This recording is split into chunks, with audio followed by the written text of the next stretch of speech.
नमस्कार दोस्तों। जैसे कि आप लोग देख रहे हैं कि आज इस झोपड़पट्टी में बैठकर आज मेरा यह मन हुआ कि आप लोगों के बीच में इस वीडियो के माध्यम से 2024 के लोकसभा चुनाव का बात रखूं आप लोगों के बीच में। तो हमें इस बात की परेशानी नहीं है, न हमें इस बात की दिक्कत है कि हम झोपड़ी में बैठ कर के वीडियो बना रहे हैं। हमें अपने आप में यहाँ गर्व है कि धरती जो है, धरती मेरी माता है और राष्ट्र ही सबसे बड़ा धर्म होता है। खुले मन से आप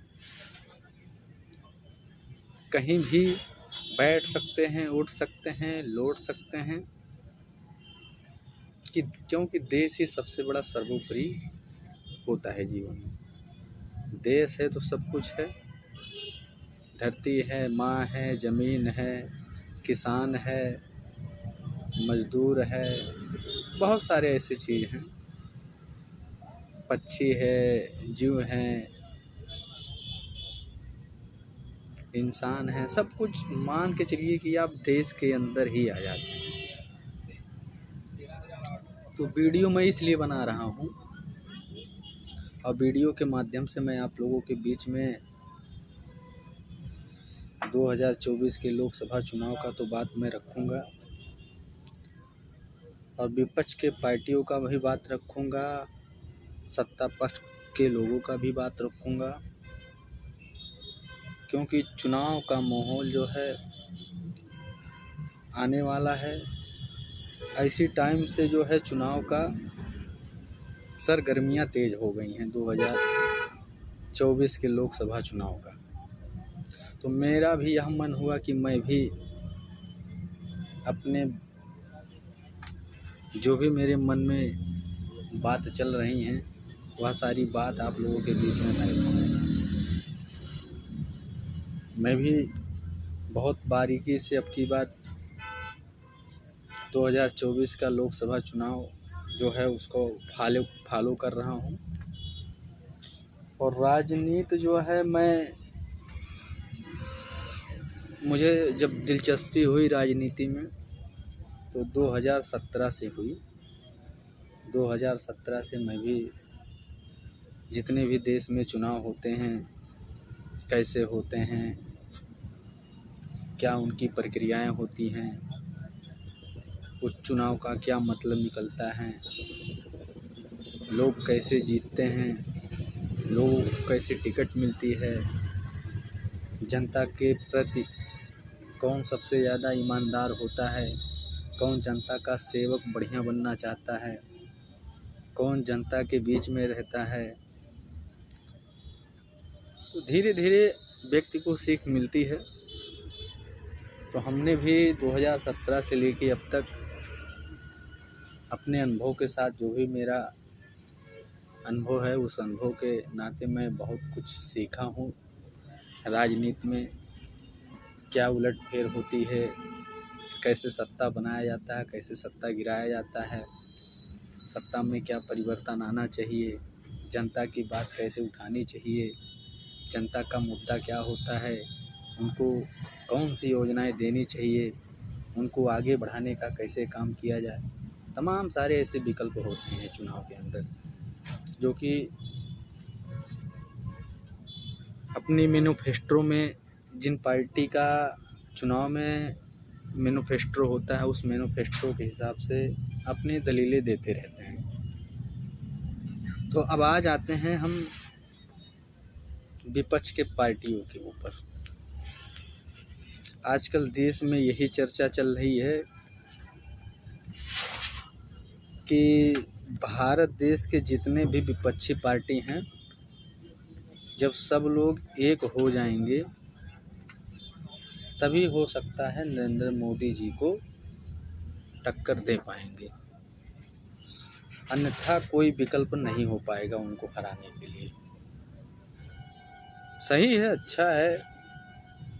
कई बार 3 दशक से हम यह बात चली हुई है और 3 दशकों से यह परिवर्तन हुआ भी है कि जब जब कोई सत्ता ऐसा होता है कि जब वह बार बार जीतता है तो इसी देश के अंदर जो विपक्षी पार्टी होती हैं सब एक मिलके उनको बैकफुट लाने में कोई कसर नहीं छोड़ना चाहते। तो आज भी वही दिन है। कुछ समय ऐसा था कि कांग्रेस जब सत्ता में थी तो यही भारतीय जनता पार्टी भारत में जितने भी पार्टी थे सब लोगों से अलायंस करके गठबंधन बना करके कांग्रेस को सत्ता से बाहर करने का काम किया। तो आज वही विकल्प जो है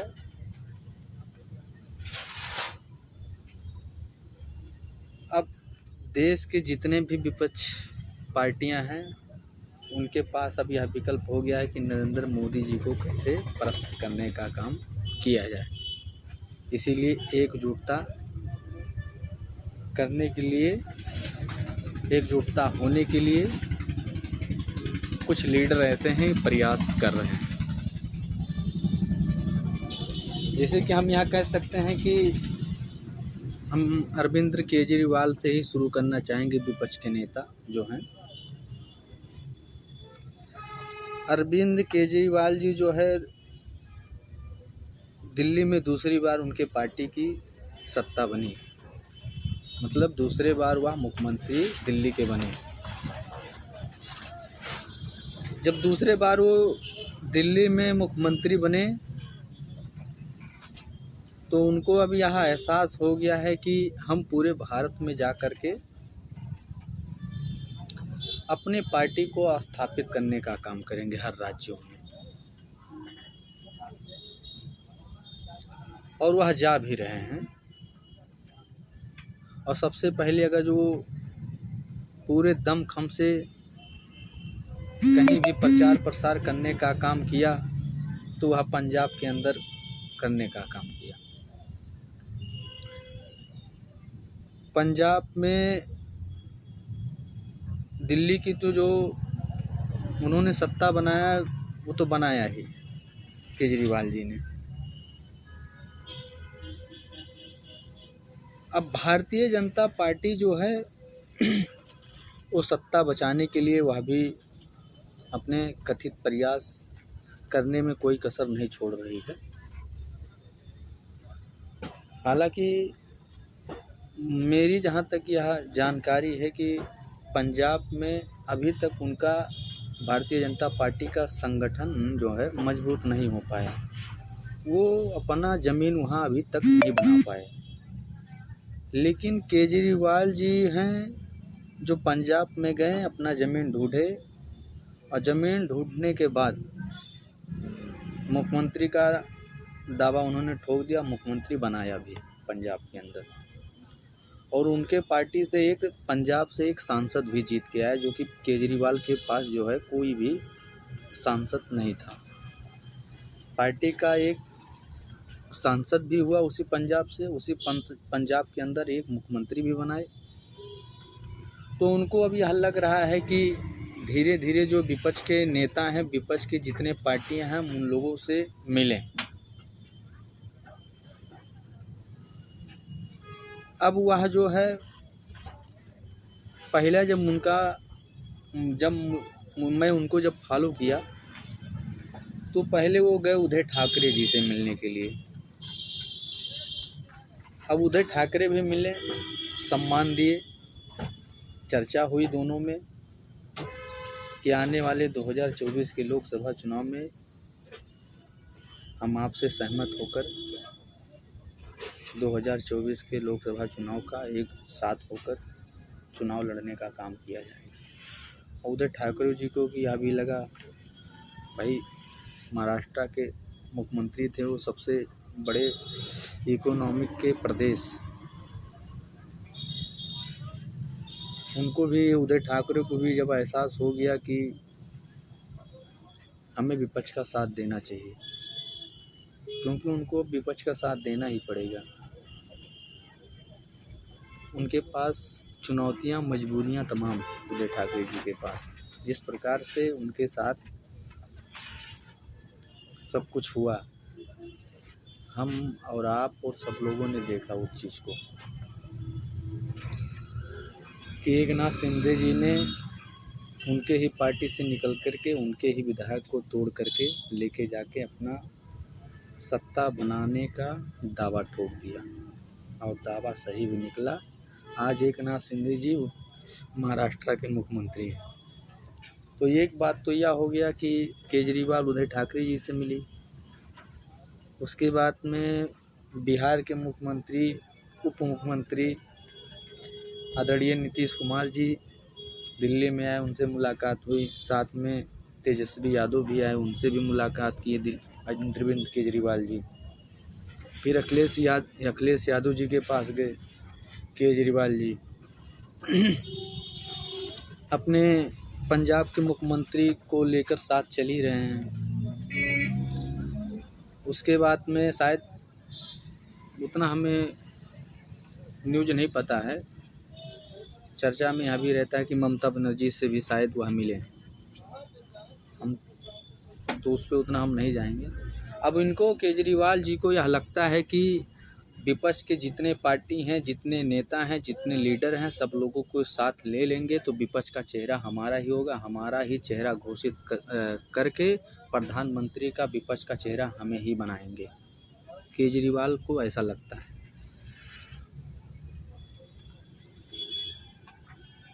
और राहुल जी यह सोच रहे हैं कि भारत देश के जितने भी विपक्षी पार्टियां हैं सब हमारे साथ आ जाएं, हमारा साथ दें।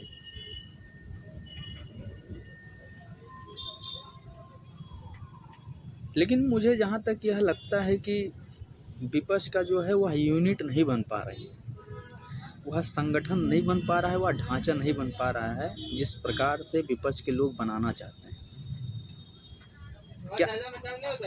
क्या दिक्कतें आ रही हैं, क्या अड़चनें आ रही हैं कि एक यूनिट वो लोग नहीं बना पा रहे हैं।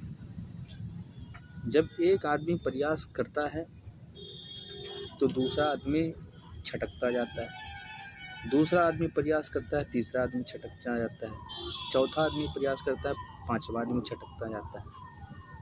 तो इसी के नाते मैं यह कह सकता हूँ कि विपक्ष के वो इसीलिए यूनिट नहीं बन पा रहे। हालांकि सब लोग तो अपने आप को यह दावा ठोक रहे हैं, सब लोगों को यह लगता है कि प्रधानमंत्री का चेहरा हमारा ही घोषित हो जाए। केजरीवाल को लगता है कि ये सब लोगों का, विपक्ष पार्टियों का हम समर्थन ले लेंगे तो हमारा चेहरा वो घोषित कर देंगे। कभी सुनने में आता है कि मायावती जी को विपक्ष का चेहरा मान करके उनको भी प्रधानमंत्री का चेहरा बना देना चाहिए। कभी ममता बनर्जी को लोग प्रधानमंत्री का चेहरा बनाना सोचते हैं, तो कभी राहुल गांधी यह सोचते हैं कि कांग्रेस जो है हमारे परिवार की पार्टी है, तो बाखूबी जाहिर सी बात है कि हम ही चेहरा होंगे प्रधानमंत्री का आने वाले 2024 के लोकसभा चुनाव। नीतीश कुमार का भी चर्चा रहता है प्रधानमंत्री का विपक्ष का दावेदारी का, उनका भी नाम आता है कि अगला प्रधानमंत्री का दावेदार जो होंगे वो नीतीश कुमार होंगे।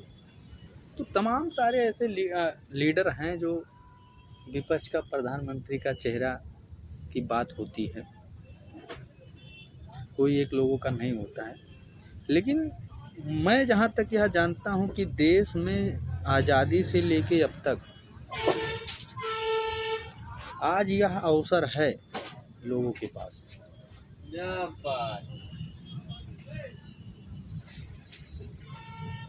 कि भारत देश में अब तक आज़ादी से लेके अब तक देश में कोई भी दलित प्रधानमंत्री नहीं बन पाया, ना मुस्लिम प्रधानमंत्री बन पाया।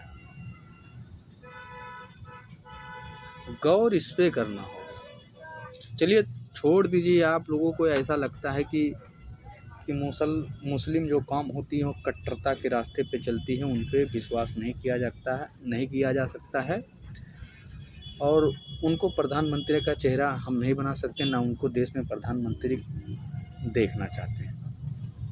लोगों को ऐसा लगता है, लेकिन मेरा यह मानना है कि हर कोई ऐसा नहीं होता है, हर कोई कट्टरता के रास्ते पे नहीं चलता है। 2-4 ऐसे लोग होते हैं जो कि हर लोगों में पाए जाते हैं। तो यह पूरे कौम के ऊपर यह भाड़ा नहीं फोड़ा जा सकता है, पूरे कौम के ऊपर यह आरोप नहीं लगाया जा सकता है कि नहीं वो कट्टरता के रास्ते पे चलते हैं। देखिए, आप लोगों को ऐसा लगता है कि 2024 में तो क्या कभी भी मुसलमान की प्रधानमंत्री हम स्वीकार नहीं करेंगे। ठीक है, छोड़ दीजिए, आप लोगों की सोच यह नहीं कहती है कि हम उन पे विश्वास नहीं करेंगे, ना करिए, हम उस पर बात नहीं करेंगे। लेकिन ऐसा भारत देश के अंदर में ऐसी राजनीति किस प्रकार हुआ, कौन सी राजनीति हुई आज़ादी से लेकर अब तक कि इतने समाज के लोग भारत में प्रधानमंत्री बने। कांग्रेस पार्टी के 6 प्रधानमंत्री बने, भारतीय जनता पार्टी के 2 प्रधानमंत्री बने और 2 में से 3 बार अटल बिहारी वाजपेयी बन चुके हैं, दूसरा बार प्रधानमंत्री बन चुके हैं। समाजवादी जनता दल के प्रधानमंत्री बने हैं। तमाम ऐसे पार्टी थी जिनके प्रधानमंत्री बने हैं और हर पार्टी में यही पिछड़े के भी प्रधानमंत्री बने हैं देश में, ब्राह्मण के भी प्रधानमंत्री बने हैं, ठाकुर के भी प्रधानमंत्री बने हैं। तो जब दलित का प्रधानमंत्री क्यों नहीं बना? क्या नेता नहीं थे दलित के? चलिए, आपको ऐसा लगता है कि उस समय कोई नेता नहीं था देश का प्रधानमंत्री जो है दलित का बनने के लिए, देश का प्रधानमंत्री बनने के लिए उस समय दलित का कोई नेता नहीं था। आप लोगों को ऐसा लगता है? चलो, मैं भी मानता हूँ कि नहीं था, नहीं होगा, रहा भी होगा, हो सकता है कि बनाए ही ना हो, ना उसका चेहरा सामने लेके आए हों, ना उस पर कभी आप लोगों ने गौर करने का काम किया है। लेकिन आज के तो दौर में तो दलित चेहरा तो बहुत है। प्रधानमंत्री का दावेदारी ठोकने का लिए प्रधान दलित का चेहरा है अभी, ऐसा नहीं है कि नहीं है, अब तो हो गया है। लोग यह कह रहे हैं कि प्रधानमंत्री का चेहरा आगे कर देना चाहिए मायावती जी को। लेकिन कुछ लोगों को मायावती जी से भी दिक्कत है कि नहीं, वो प्रधानमंत्री देश की बन जाएंगी तो खाली वो दलितों की ही बात करेंगे और किसी का बात नहीं करेंगे। चलिए, उनका भी हम छोड़ देते हैं, मायावती का भी बात नहीं करेंगे। लेकिन कांग्रेस जो है, अब कांग्रेस पे हम आ जाते हैं। कांग्रेस तो बहुत पुरानी पार्टी है देश की, या तो सब लोग जानते हैं 1885 की पार्टी है। कितने राष्ट्रीय अध्यक्ष बने, कितने लोग प्रधानमंत्री बने, कितने मुख्यमंत्री बने, बहुत सारे लोग बने। लेकिन जब बीच में हम मांग होने लगी, यही जो विपक्ष की पार्टी आज जो एकजुट होने का जो काम कर रहे हैं कि एकजुट होकर एक प्रधानमंत्री का फेस आगे करके मोदी जी से टक्कर लेने का काम करेंगे, यही आज जो विपक्ष के लोग हैं, यही कुछ दिन पहले कांग्रेस का विरोध करते थे कि कांग्रेस पार्टी का राष्ट्रीय अध्यक्ष कोई नया बनना चाहिए, कांग्रेस का परिवार के बिल्कुल नहीं होना चाहिए। और भारतीय जनता पार्टी भी यही आरोप लगा रही थी कि कांग्रेस का राष्ट्रीय अध्यक्ष जो है वो बदलना चाहिए, क्योंकि कांग्रेस में कांग्रेस के परिवार ही राष्ट्रीय अध्यक्ष रहना चाहते हैं और किसी को उसमें नहीं बनाया जाता है। जब उनको यह एहसास हुआ कांग्रेस के परिवार के लोगों को कि नहीं, अब चारों तरफ से हम घिर चुके हैं, तो हमें कांग्रेस का राष्ट्रीय अध्यक्ष किसी समाज से बना देना चाहिए। अपने कांग्रेस के लीडरों में, मतलब जितने भी बड़े लीडर हैं कांग्रेस में, अधीर रंजन चौधरी जी हो गए, सुरजेवाला जी हो गए, सचिन पायलट हो गए, तमाम एक्सेट्रा जो भी हैं, बहुत सारे नेता हैं, उन नेता का नाम हम नहीं लेंगे। तो उनको यह लगा कि नहीं, सब सारे चेहरे फीके हैं, सबसे बढ़िया चेहरा है कि मल्लिकार्जुन खड़गे जी को ही कांग्रेस का राष्ट्रीय अध्यक्ष बनाएंगे। बहुत अच्छी आपकी सोच थी, हम तो सराहना करते हैं। कम से कम आपने इतना बड़ा विकल्प अपने आप को तैयार तो किया कि चेंजिंग होना चाहिए, बदलाव होना चाहिए। मल्लिकार्जुन जी को राष्ट्रीय अध्यक्ष बना दिया गया। बीच में चुनाव भी आई। चुनाव के पहले कांग्रेस का क्या परिस्थितियां थी देश में, एक प्रकार से यह कहा जाए कि बहुत ही बुरी हालत थी कांग्रेस की। जिस राज्य में वह चुनाव लड़ते थे, कहीं कहीं तो ऐसा लगता था कि जमानत जब्ती ही हो गया, और होता भी था।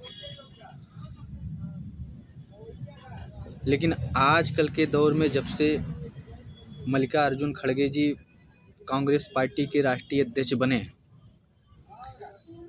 मैं यह कह सकता हूं कि कांग्रेस पार्टी में अब जान आ गई है, जुनून आ गया है।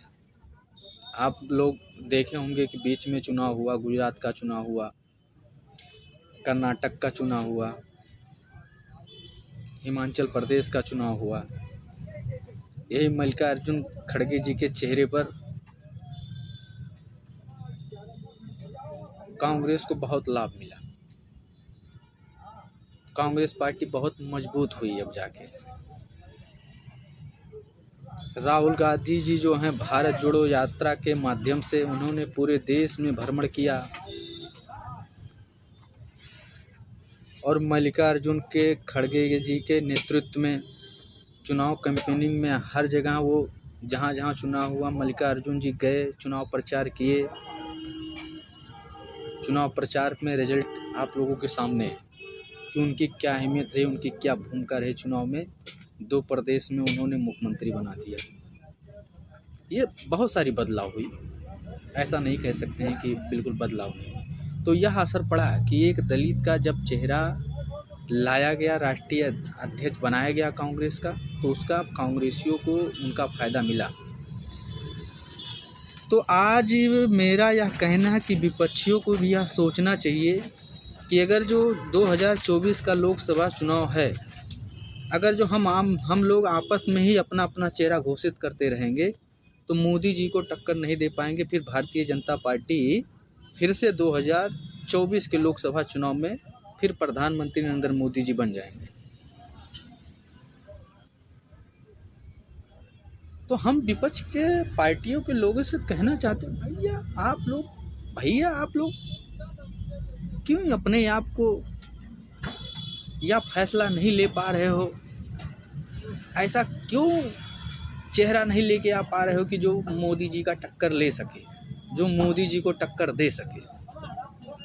और चेहरा है, लेकिन आप लोग अपने में जुटे हुए कि मेरा चेहरा घोषित हो जाए। मेरा उस वाले पार्टी सोचते हैं कि हमारा चेहरा घोषित हो जाए, वो सोचते हैं कि हमारा चेहरा घोषित, वो सोचते हैं हमारा चेहरा घोषित। तमाम जितने लोग हैं सब यही सोच रहे हैं कि प्रधानमंत्री का चेहरा हमारा ही हो जाए। लेकिन आज एक अवसर आप लोगों के बीच में आया है, लेकिन उस अवसर को आप लोग बिल्कुल, मैं यह जान रहा हूँ कि जाने दे रहे हैं। और राहुल गांधी को भी अवसर है कि उस अवसर पे वह काम करें। अब मल्लिकार्जुन जी का चेहरा जो है वो आगे कर दें, प्रधानमंत्री का चेहरा उन्हीं को बना दिया जाए। अभी देखिए देश में एक भूचाल आ जाएगी। आज़ादी से लेके अब तक देश का कोई दलित प्रधानमंत्री बना भी नहीं है, और आज तक चेहरा भी कोई दलित का घोषित नहीं हुआ है। और जिस दिन मल्लिकार्जुन जी का चेहरा घोषित हो जाएगा, विपक्ष के पार्टी का प्रधानमंत्री का मल्लिकार्जुन जी का नाम, उस दिन देश में विपक्ष का रुतबा ही बदल जाएगा।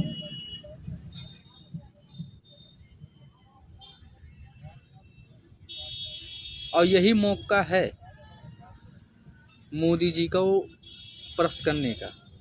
नहीं तो आप अपना अपना चेहरा ढूंढने की कोशिश करेंगे तो बिल्कुल मोदी जी को परास्त नहीं कर पाएंगे। फिर मोदी जी 2024 में हुंकार के साथ एकदम फिर से प्रधानमंत्री तीसरा बार बन जाएंगे।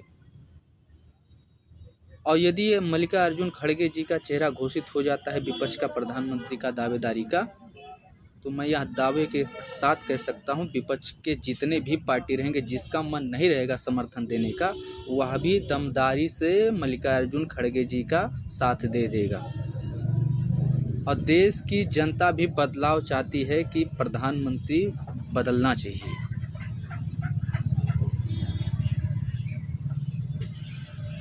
बहुत अवसर है, एक तो दलित का प्रधानमंत्री का फेस भी आगे आ जाएगा,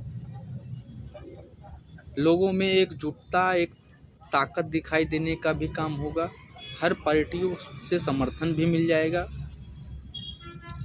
अब भारत का प्रधानमंत्री 2024 में ही तय हो जाएगा कि दलित के प्रधानमंत्री मल्लिकार्जुन खड़गे जी ही हो बनेंगे। अभी देखिए पसीने आ जाएंगे, पसीने। आसान चुनाव नहीं रहेगा फिर मेरे भाई, कड़ी टक्कर रहेगी। मेरा काम था अपनी बात रखना। जहाँ तक मेरी यह सोच थी कि वैसे तो मैं अपने अनुभव से यह कह सकता हूँ कि मोदी जी से टक्कर लेने के लिए विपक्ष में अगर जो कोई बहुत बड़ा चेहरा है तो हम मल्लिकार्जुन खड़गे जी का ही है और किसी का नहीं है। तो अपने आप को यह संतुष्टि मार करके, चाहे वह केजरीवाल जी जो हैं, चाहे अखिलेश यादव हैं, चाहे नीतीश कुमार जी हों, चाहे उद्धव ठाकरे हों, चाहे केसीआर हों, चाहे ममता बनर्जी हों, चाहे आदरणीय मायावती जी हों, जितने भी विपक्ष के नेता हैं यह सोचते हों कि बदलाव होना चाहिए देश के अंदर, देश में दूसरा प्रधानमंत्री अब बनना चाहिए। धीरे धीरे 10 साल होने वाले, 10 साल के बाद भी अगर जो मोदी जी प्रधानमंत्री आ जाएंगे, आपको यह लगता है कि हमें बदलना चाहिए, तो मल्लिकार्जुन जी खड़गे जी का समर्थन करिए और उन्हीं को कांग्रेस कैंडिडेट बनाए, भारतीय कैंडिडेट बनाए प्रधानमंत्री का, तब जाके कुछ हो पाएगा। नहीं तो मैं यहाँ कह सकता हूँ कि फिर प्रधानमंत्री जो हैं आदरणीय मोदी जी ही बनेंगे 2024 के अंदर। फिर आप लोग भागते रहिए, छटपटाते रहिए, प्रचार प्रसार करते रहिए, नतीजा कोई नहीं होगा। आप लोग क्या सोचते हैं जितने भी।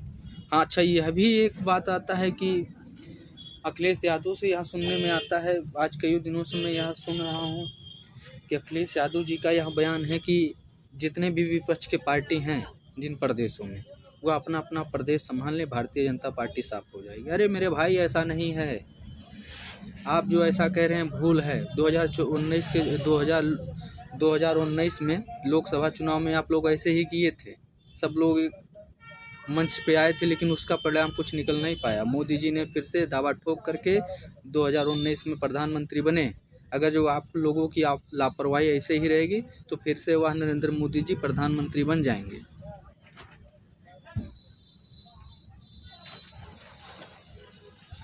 इसी के साथ मैं अपने बातों को विराम देते हुए आप लोगों से क्षमा मांगता हूँ। जो भी हमसे हमारे शब्द में कोई भी प्रकार की गलती हुई है तो आप लोगों से अनुरोध करता हूँ, क्षमा चाहूँगा। अजी कोई भी शब्द हमसे अगर जो गड़बड़ी रहेगी उसको हम सुधार करने का काम करेंगे। जय हिंद, जय भारत।